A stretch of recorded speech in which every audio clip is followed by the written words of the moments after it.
There comes a moment in life when you realize that the hostility directed toward you has very little to do with your actions and far more to do with the unseen depths within others. You may wonder why a friend suddenly grows distant, why a colleague begins to undermine you, why someone who once praised you now resents your presence. At first glance, you might believe it is your fault, that you made a mistake, that you misstepped somewhere along the way. But often the truth is far more complex, far more hidden. It is not your actions they are reacting to. It is the shadow within themselves that they have never dared to confront. The human psyche is not simply light and clarity. Every person carries within them a shadow, the repository of rejected traits, disowned desires, buried shame, and unacknowledged fears. These are the aspects of the self that people cannot bear to face. Instead of integrating them, they push them down into the unconscious. Yet the shadow never disappears. It lingers, waiting, heavy, and silent, until the right trigger calls it forth. And that trigger, more often than not, is another person. You may become the embodiment of what someone has denied within themselves.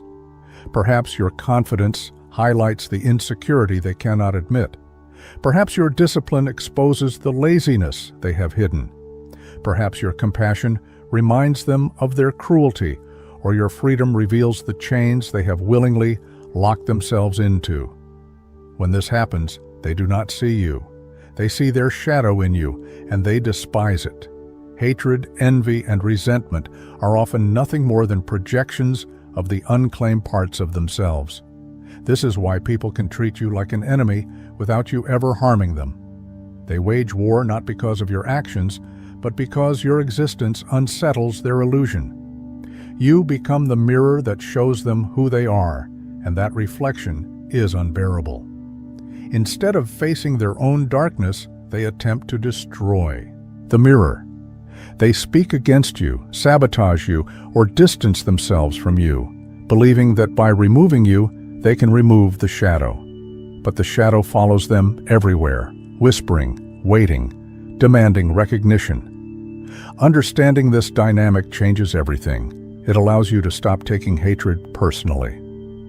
When you see clearly, you realize they are not fighting you. They are fighting themselves. They are not repelled by your essence, but by the part of their essence they have buried and disowned. You simply became the stage upon which their inner conflict is projected. Think of the person who ridicules kindness. Beneath the mockery is often a shadow filled with unhealed wounds from neglect, a longing for tenderness they never received. Think of the one who despises confidence.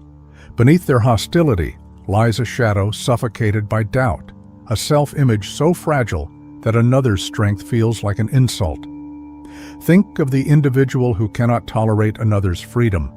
Their shadow carries chains of fear and obedience, a suffocating need for external approval. When you stand in your light, you bring their darkness into focus, and many would rather blame you than look within. This is why the shadow is so dangerous. It convinces people that what they hate in others is real, when in truth it is only a reflection of themselves. It is easier to attack the external than to acknowledge the internal. It is easier to criticize another's success than to admit one's own passivity. It is easier to condemn someone's authenticity than to confront one's own false identity. But you must also recognize that the shadow is not only in others, it is within you as well. Just as you awaken discomfort in others, others awaken discomfort in you. The traits you despise, the people who irritate you, and the qualities you mock, all of these may point toward your own unclaimed shadow. To deny this is to live in blindness, forever blaming, forever projecting. To see it is to begin the work of integration, the work of making peace with the darker corners of your being. The shadow within others will continue to operate silently, shaping their judgments, distorting their perceptions, guiding their hostility. They may never realize that you are not their enemy, but their mirror. They may never understand that what they despise in you is the unhealed wound in themselves. Their struggle may remain hidden, their projection unacknowledged, their hostility unexplainable. But if you see it clearly, you will no longer be deceived by appearances. You will know that beneath the mask of hatred, beneath the eruption of envy, beneath the wall of rejection, there is a shadow that refuses to be seen. And it is that shadow that speaks through them, not their conscious self. Authenticity is one of the most disarming forces a human being can embody. To be authentic means to live without the constant need for masks, to speak with a voice that is not borrowed, and to act in alignment with one's inner compass. Yet, as liberating as authenticity feels to the one who embraces it, it often awakens resistance, hostility, and even hatred in others. Because authenticity is not just a way of being, it is a mirror that exposes falseness. And when you step into your authentic self, you unknowingly challenge the illusions others depend upon for survival. Many people live behind masks. They construct identities that are palatable, roles that win approval, personas that shield them from rejection. These masks become armor against the world, disguises carefully maintained to keep insecurities hidden. But the presence of someone authentic destabilizes that armor. It reveals the fragility of the mask. It makes the carefully constructed identity feel weak, hollow, and temporary. And this is why authenticity is often perceived as a threat. When you are authentic, you remind others of what they are not. You remind them of the compromises they've made, the truths they've silenced, the roles they've played just to belong. Your presence becomes a silent confrontation. They do not hear you say, "You are not real." Yet something in their unconscious registers it. It registers it as danger, and danger awakens defense. That defense often appears as rejection, criticism, or contempt toward the one who simply dares to live truthfully. This is why authenticity can feel isolating. You wonder why people withdraw, why some turn cold, why others subtly undermine your presence. It is not always because of who you are, but because of the way your authenticity disrupts their illusion. To them, you become intolerable, not for any harm you've done, but for the way your being challenges the stability of the roles they cling to. Consider how unsettling it is to encounter someone who refuses to conform. Their refusal reminds you of your own compliance. Think of the one who speaks truth when everyone else chooses silence.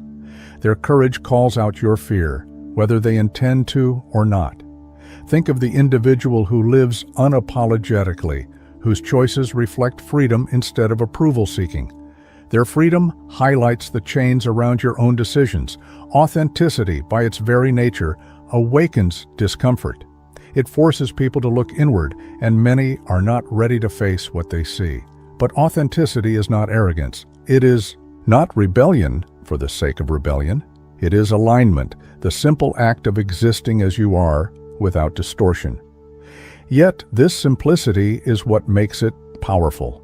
A mask requires effort to maintain, a lie requires constant reinforcement, an image demands continuous energy, but authenticity demands nothing. It flows, it stands, it breathes. And this effortless presence exposes the exhausting effort others are pouring into their illusions. This is why some will quietly resent the authentic individual. They will mock them, labeling them naive or self-absorbed. They will accuse them of arrogance or eccentricity. These are defense mechanisms, ways to diminish the threat without having to change themselves. Because to truly accept authenticity means to question their own inauthenticity. And that requires courage most do not yet have. It is easier to scorn the one who stands in truth than to face the prison of one's own falsehood. Authenticity also threatens established power structures. Entire systems are built upon conformity, silence, and obedience. Families, workplaces, and even communities often depend on roles being played, on scripts being followed. The one who refuses the script, who breaks the role, becomes disruptive. They expose the fragility of the system. They prove that the role is not absolute, that the script is not law. And those who depend on the system's stability will often target the authentic one as the problem, when in reality it is their authenticity that reveals the problem. Yet authenticity does more than provoke hostility. It awakens longing deep inside. Even those who resent authenticity feel the stirring of desire for it. They see in you the possibility of freedom. They sense in you the courage they lack. They may attack you, but beneath that attack is envy, a painful recognition of what they have buried within themselves. Your presence reminds them of their unlived life, of the self they abandoned to meet expectations. And for some, this reminder is intolerable. Authenticity is not safe. It does not guarantee admiration or acceptance. In fact, it often guarantees the opposite. To live authentically is to accept that you will be misunderstood, judged, and even resented. But it also means you will no longer live enslaved to the shifting opinions of others. You will not contort yourself to fit illusions. You will not betray your inner compass for temporary approval. You will stand as you are, even when it unsettles others. And perhaps that is why authenticity feels threatening, because it is contagious. The authentic self does not only live for itself, it inspires others, consciously or unconsciously, to question their own masks. And questioning is the first step toward transformation. This is the silent revolution of authenticity. It destabilizes illusions, awakens envy, and provokes hostility. But it also plants the seed of freedom in the very people who resist it. A human interaction is rarely as simple as it appears on the surface. Every conversation, every relationship, every exchange of words or silence carries with it a current of power. Sometimes it flows softly, almost invisible, and sometimes it surges with undeniable force. Yet most of the time, these dynamics remain hidden. They operate in the background, shaping behaviors, guiding reactions, influencing decisions. The unspoken war of power is not always about dominance in the obvious sense. It is about control, influence, validation, and the unacknowledged desire to shape another person's reality. We like to believe relationships are built purely on love, respect, or shared goals. But beneath those noble words lie subtler motives. A person seeks reassurance of their worth.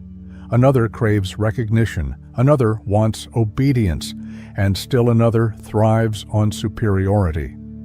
These needs are not always declared, but they play out in the ways people treat one another.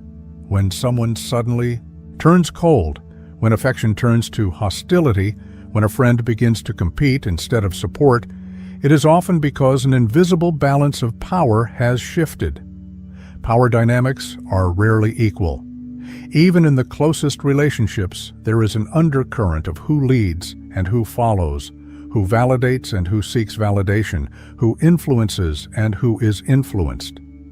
These roles can change over time, and when they do, tension often arises. A person who once felt in control may sense they are losing influence. The one who relied on your weakness may find themselves unsettled when you begin to grow stronger. The individual who thrived on your dependence may feel threatened when you show independence. These subtle shifts often ignite resentment, not because of your actions alone, but because of what those actions symbolize, a rearranging of the silent hierarchy. Consider how people react when you set boundaries. The moment you draw a line, you disturb the balance. The one who benefited from your compliance suddenly sees their control slipping. Their hostility is not about the boundary itself, but about the loss of unspoken power. Or think about how people respond when you succeed. For some, your achievement becomes a reminder of their lack, a disruption of the unspoken agreement that kept you beneath them. The relationship shifts, and the silent power dynamic can no longer hold. Even in ordinary interactions, these dynamics play out. In conversation, who interrupts and who listens? In groups, who commands attention and who blends into the background? In families, who is deferred to and who is dismissed? These patterns may appear trivial, but they reveal the distribution of power that quietly governs relationships. And when one person begins to resist, when they step out of the expected role, it often provokes friction. The unseen nature of power dynamics makes them especially dangerous because they are rarely acknowledged. They are easily misinterpreted. You may believe someone dislikes you for no reason, when in reality they sense a threat to their control. You may think you disappointed someone with your choices, when in truth those choices reveal to them how little power they actually hold over you.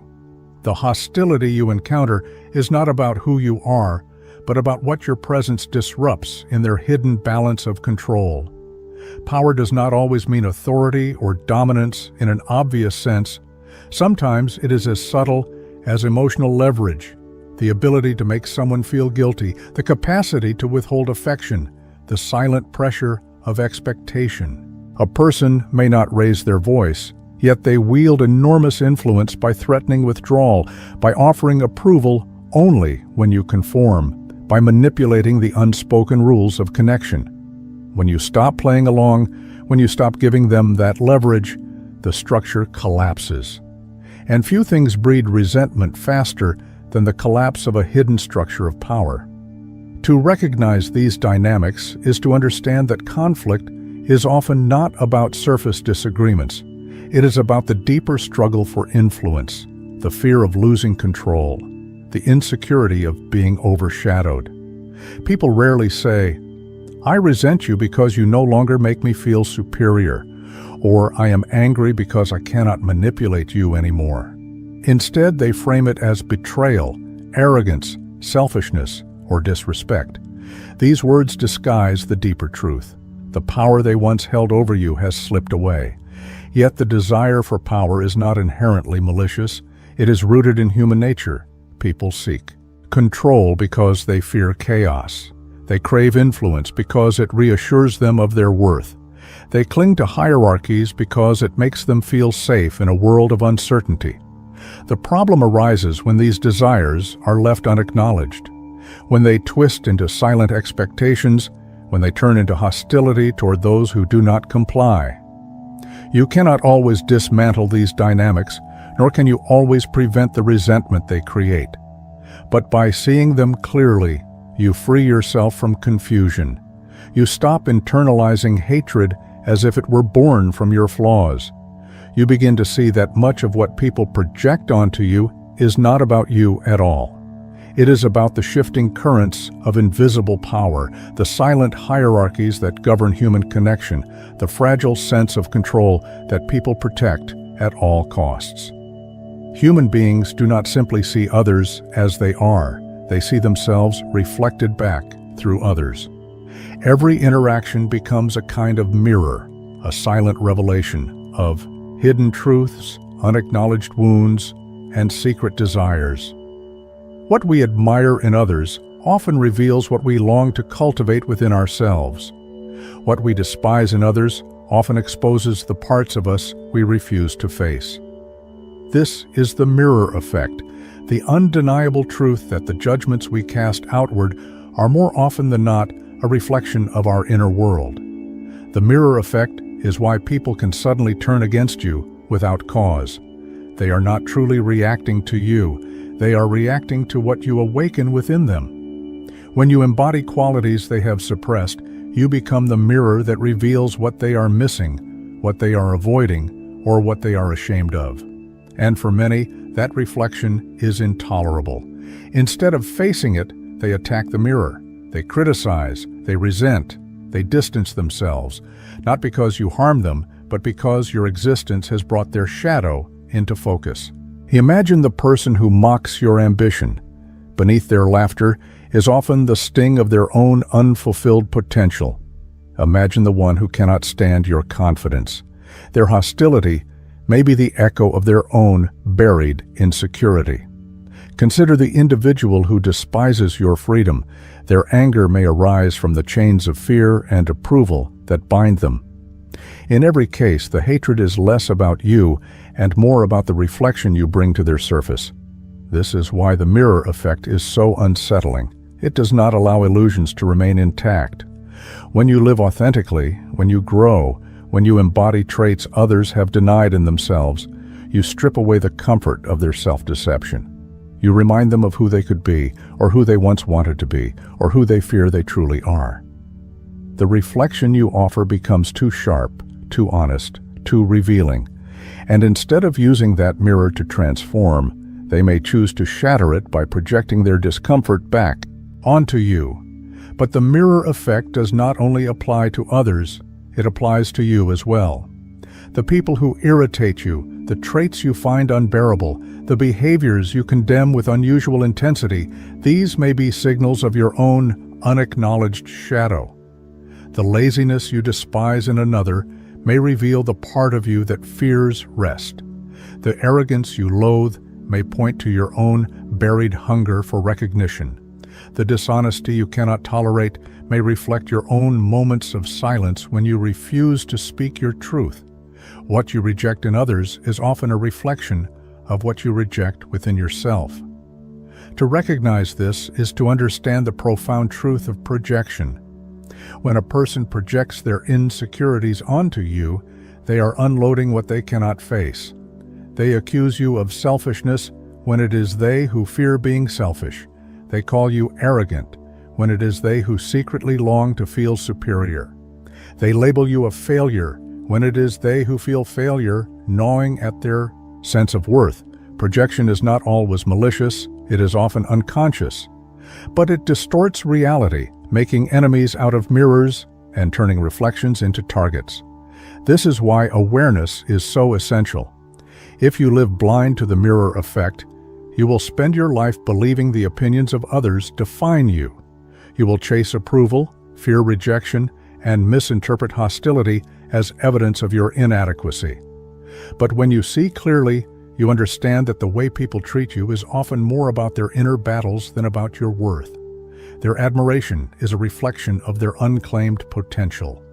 Their hatred is a reflection of their disowned shadow. The mirror effect also explains why certain relationships feel magnetic. When someone admires you, it is not only because of who you are, but because you remind them of their unlived possibilities. Your courage awakens their own courage.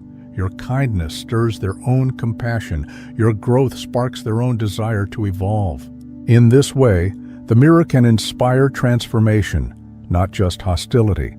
The reflection you offer can serve as a catalyst, urging others to reclaim the parts of themselves they have long abandoned. Yet not everyone chooses growth when faced with the mirror. Some resist, some deny, some lash out. And so relationships fracture, trust dissolves, and hostility surfaces. The mirror effect reveals that conflict is rarely about surface-level issues. It is about deeper truths being reflected, truths that someone is not yet ready to face. The anger is not really about your words, your choices, or your existence. It is about the pain of seeing oneself too clearly in another. To live with this awareness is to carry a different kind of strength. You stop personalizing every rejection.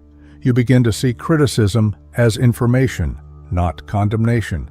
You recognize that envy is not proof of your guilt, but proof of another's longing. You accept that hatred is often misdirected self-hatred disguised as outward hostility. The mirror effect shows you that human connection is never just about the surface. It is always about reflection, projection, and the silent dialogue between inner worlds. And so the mirror effect becomes both a challenge and an invitation. A challenge, because it means you will often be targeted for what you awaken in others. An invitation, because it also means every reaction, admiration, or hatred can reveal hidden truths about the one giving it. To see others as mirrors is to gain insight into yourself. To see yourself as a mirror is to understand the invisible reasons why people treat you the way they do. Envy rarely announces itself. It does not arrive with a trumpet of confession or an honest admission of weakness. Instead, envy hides in silence. It lingers in the pauses between words, in the sudden withdrawal of warmth, in the subtle shift of energy that tells you something has changed, though no one dares to name it. Envy is one of the most powerful yet concealed emotions in human relationships.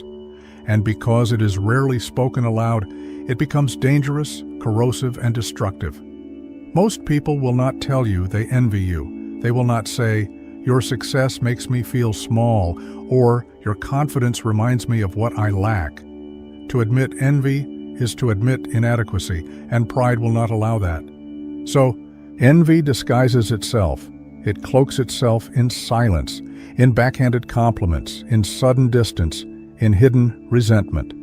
You may not even know it is there until it erupts, until admiration turns into criticism, until friendship turns into rivalry, until support turns into sabotage. The silence of envy is deceptive because it often masquerades as indifference. You may notice someone who once celebrated your victories no longer claps as loudly, no longer reaches out, no longer smiles with the same sincerity. Their silence feels heavy, but you cannot trace it to a specific moment of betrayal. That is because envy grows slowly, quietly, like a shadow stretching in the background. It waits for a moment of comparison, a reminder of what they lack, and in that moment, it tightens its grip. What makes envy so insidious is that it feeds on closeness. Strangers may admire you, but it is often those closest to you who feel the sting of comparison most intensely. A friend, a colleague, even a family member can find themselves silently consumed by envy, not because you harmed them, but because your progress illuminated their stagnation. Your light exposes the corners of their own unfulfilled potential. And instead of using that discomfort to grow, they retreat into silence, nursing a hidden wound that turns into quiet hostility. The silence of envy also reveals itself in the way people interpret your actions. Words you spoke with innocence are twisted into arrogance. Achievements you earned with effort are dismissed as luck. Boundaries you set for self-respect are framed as selfishness. These distortions are not reflections of your truth, but of their envy. Envy clouds perception. It makes others see not who you are, but what they fear they are not. And because envy is rarely confronted directly, it spreads like a poison. Left unspoken, it festers. Left unacknowledged, it deepens. People rarely say, "I envy you." But they may express it through subtle acts of sabotage, through undermining remarks, through withholding support when you need it most. Their silence is not neutral. It is charged with resentment. It is the silence that does not celebrate your growth, the silence that withholds recognition, the silence that quietly wishes for your failure just to feel relief. But envy does not only live in others, it lives in you as well. To deny this is to remain blind to your own shadow. There are times you too have looked upon another's freedom, beauty, success, or courage, and felt a sting of inadequacy. You may not have admitted it, but you felt it. The silence of envy is not exclusive to your enemies. It can creep into your own heart too.